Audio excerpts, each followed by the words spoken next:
Hello children, welcome to Pragati, the school online classes for social science. I'm Mrs. Vijayalakshmi. Today I'll take up with Geography Chapter 1, Resources and Development. So let's start. Well children, topics we are going to cover in this chapter. We'll start with introduction, types of resources, resource planning, land resource, and soil as a resource. Well, children, the definition of resources is everything in our environment which can be used to satisfy our needs.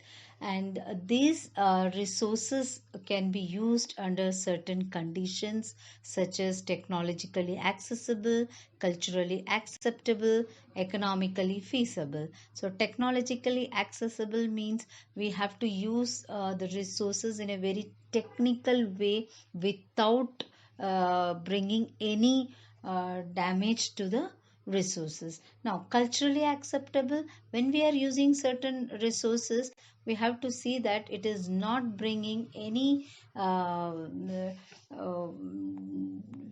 negativity or any damage in the environment. Once again, economically feasible, we have to see whether by using certain resources, is there going to be an economic development which can increase the national income also.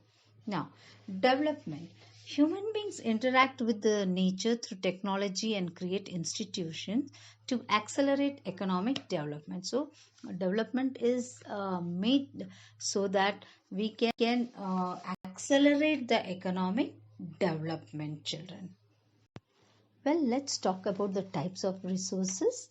These types of resources are based on origin, exhaustibility, ownership, status of development. Well, children, let's start with origin. On the basis of origin, it is divided into two resources. It's biotic resource and abiotic resource. I think in biology also you would have read about this chapter based on biotic and abiotic resources. Well, children, biotic resources are obtained from the biosphere and have life such as human beings. So, all the living things are the biotic resources. Now, abiotic resources are all those things which are composed of non-living things such as rocks, metals, and other non-living beings. Well, children, our next topic is exhaustibility. There are two types of exhaustible resources. They are renewable and non-renewable. Renewable resource which can be reproduced or renewed by physical, chemical or mechanical processes. For example, solar energy, wind energy, water, forest and wildlife. Non-renewable resources which occur over long geological time, for example, metals, fossil fuels, etc. So, non-renewable resources, it takes a longer period of time to renew any like resources like fossil fuels and all. Now, next, exhaustibility based on ownership. Well, children, when you talk about ownership, see, you own a house, you own a car, so that is yours. So it is mine, yours, like that we talk about, right? Ownership. Now, it's an individual resource. For example, people own plots, houses, other properties. Now, community resources. Community resources here is public parks, picnic sports, playground, where a community comes and join. Now, national resource, all the minerals, water resources, roads, canals, railways, etc., where the whole nation utilizes the resource. Now, international resource, like oceanic resources, where the sea routes are free for the connection from one nation to another for the purpose of trade, etc. Well, children, the status of development is based on potential resource, developed resource, stock, and reserve. Potential reserve, which are found in a region but not being utilized. So they have the potential, but they don't know how to use it. Now, developed resource, which are utilized depending on the technology level of feasibility. Now, that is, children, they use the technique to develop the resource. And what about the stock? The stock is, see, more stock is there, but the people of that place don't know how to use it in a proper technique way. Now, reserve. Certain resources, you can say, even they are the stocks which will be used in future requirements. So it's been reserved so that for the future generation these resources can be utilized. Well, children, our next topic is resource planning. Resources are vital for human survival as well as maintaining the quality of life, but human beings use them discriminately, and this led to the major problems such as depletion of resources, global ecological crisis, accumulation in few hands. Yes, children, when we overuse the resources, they are in danger, and when it goes into a few people's hand, for they use certain resources, like for example, taken for instance the land. They may go on utilizing it in construction of buildings, and other mining works, etc. And then again it leads to the global ecological crisis. So due to this, the pollution, global warming arises. Now, accumulation in few hands, that is, rich is richer and poor is poorer, because rich have more resources to be accumulated, whereas the poor doesn't have any. Now, we need resource planning. That is, due to the lack of resources, it may lead to low economic growth. So, suppose we lack the resources by misusing them, we lack the economic development, and future generation will not be able to enjoy all these resources. There won't be any resources left. So, we have to maintain the good quality of these resources to have a good quality of life. Well, children, there should be steps taken to plan the resources, and it can happen through the identification and inventory of resources, evolving a planning structure, matching the plan with overall national development. Well, children, this is our fourth topic of this chapter, land resources. So, children, we live on land, we perform our economic activities on land, and we use it in different ways. That's why land is a natural resource of utmost importance to human life.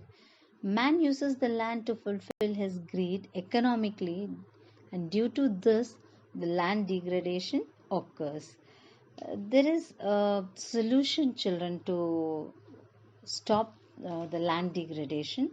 Like we can control the overgrazing, over irrigation, and over mining. Afforestation can be done by planting more trees, and we should use the proper management of the wasteland. So we should manage well with the wasteland. We should not leave it as barren. It can be used for other purposes also. So you can see here the pie chart there, where it shows the plains, mountains, plateaus, the areas being covered here. So we have plain 43%, which is more than mountains and plateaus. Well, children, this is the fifth topic of this chapter, soil as resource.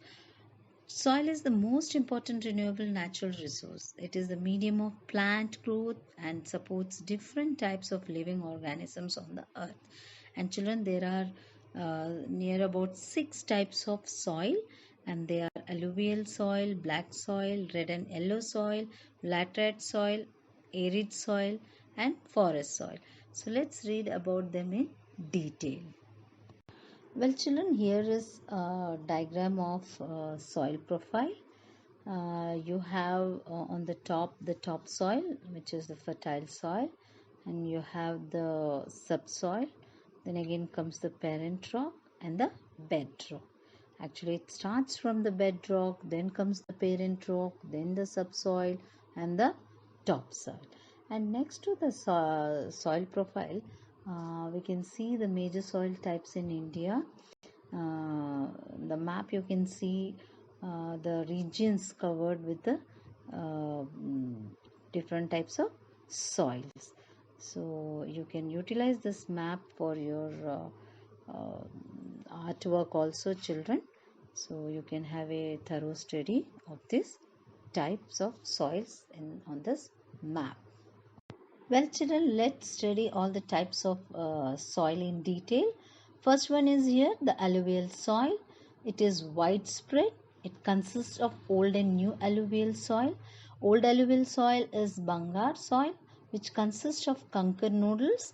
That means all the pebbles, small stones and all. Then, whereas new alluvial soil is Khadar soil, as it consists of fine particles. The alluvial soil has phosphoric, lime and potash content.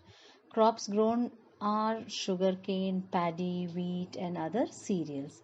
And it is found in Rajasthan, Gujarat and the deltas of Godavari, Mahanadi, Krishna and Kaveri. So that was alluvial soil, children. Now let's talk about black soil. Black in color, it is suitable for the growth of cotton. It is also known as Reger and black cotton soil. It is rich in calcium carbonate, potash and lime. It's found in Madhya Pradesh and Maharashtra. Our next soil type is red and yellow soil. It develops on crystalline igneous rocks. It needs less rainfall. It looks yellow when it occurs in a hydrated form. It is found in Odisha and Chhattisgarh. Well, let's talk about the laterite soil. It needs high temperature and heavy rainfall, suitable for growth of tea and coffee, found in Tamil Nadu, Kerala and Assam. Well, children, the fifth soil is arid soil. It is reddish in color. It has high salt content. It is found in Rajasthan. The last soil type is porous soil. It is clay texture near valley sides, acidic in snow-covered areas, and it is found in rainforest regions. So that was all about the types of soil. Well, children, this is the last lecture of this chapter, the soil erosion and conservation. Now, children, the soil erosion refers to the wearing away of a field's topsoil by the natural physical forces like heavy rainfall, flood, wind, heavy wind. You would have seen, children, after a heavy rainfall, you would have noticed the top layer of the soil is being removed and you can see all the pebbles and hard surface near the places after the rainfall. Now, due to soil erosion, gullies and sheet erosions are formed. Soil loses its fertility and spoils the growth of crops. So that was the soil erosion, children. And conservation can be done through contour plowing, making slope terrace and strips of grass grown in between the crops so that the fertility of the soil can be preserved. Well, children, that was the last lecture and I hope you have understood the chapter. If you have any doubts, you can call me. My number is given in the group, so you can use my number to clarify the doubts. Thank you. Have a nice day.